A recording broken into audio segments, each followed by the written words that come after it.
No one's life is hurdle-free. The mountain-like obstacles can spring up at the most inconvenient times.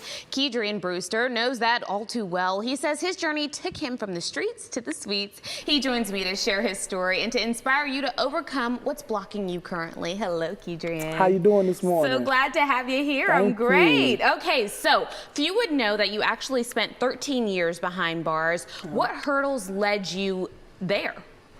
Growing up as a child, growing up in a dysfunctional household, being easily influenced, coming up in an environment that propelled me to live like that ultimately caused me to go to prison. Yeah, my goodness, my goodness. Now, I've heard the most unforgettable sound when you get to prison is that prison door shutting. I'm sure there's nothing like it. Can you speak a little bit to that experience? Well, when you hear that door cling, it's the reality of that you're incarcerated. There's no mom, dad, auntie, uncle.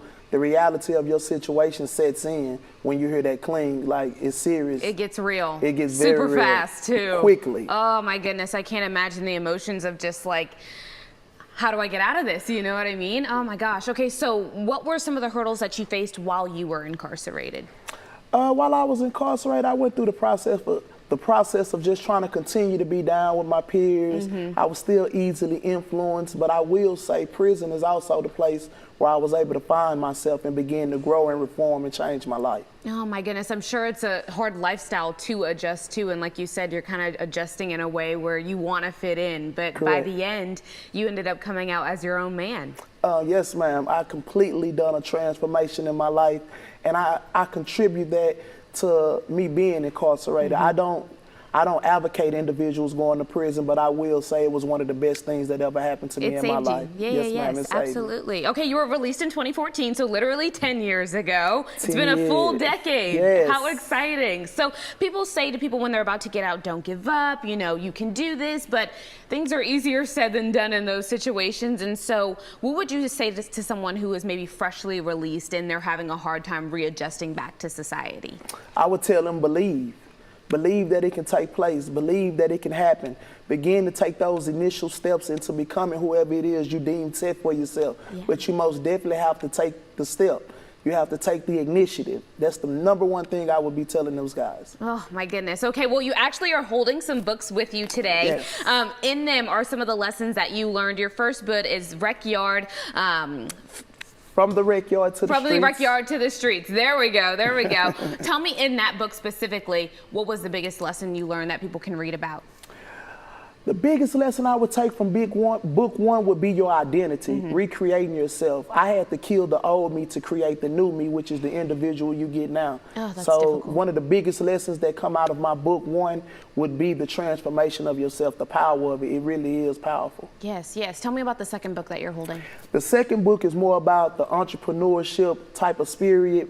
This is where I went from the streets to the suites. I was able to build a beautiful trucking company, become a published author, do speaking engagements. So that's where the transformation and the elevation of the success took place. I can't believe how fast and well, not fast because it's been a decade and you've really worked hard, but just how much progress you have made in the decade that you've been out and how much you are really doing to contribute to society. It's quite amazing. You talk reform, big reform. Big reform to both men and women. What do you think about your message resonates with them most?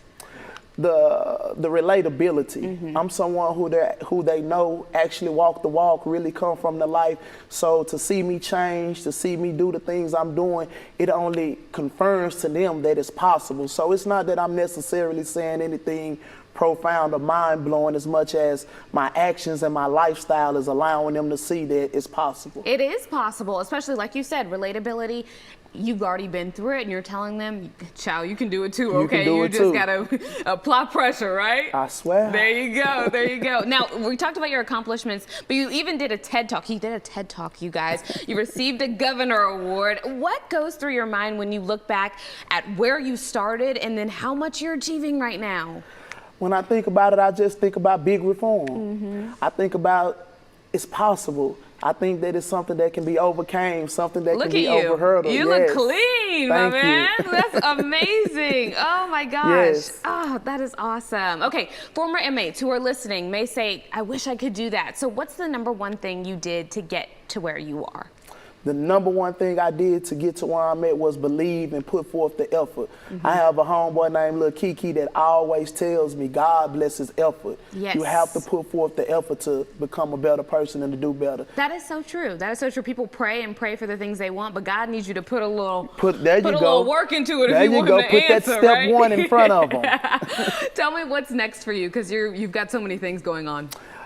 July 20th, I'll be a part of Hear My Cry Foundation. They're sponsoring suicide awareness and mental health at Bachman Lake. So please do come out, come and support it. I also have, I'm working with Unlocking Doors, one of the biggest reentry programs in the state of Texas, and I'm working with TDCJ in building out a program within the prison system to be able to help facilitate guys when they coming home from prison. Oh my goodness. Well, all I can say to you is congratulations. The way God is you. working in your life is just impeccable, and to be able to talk about it and see it in real form is just amazing. So congratulations to you and all that you're doing. Oh my gosh.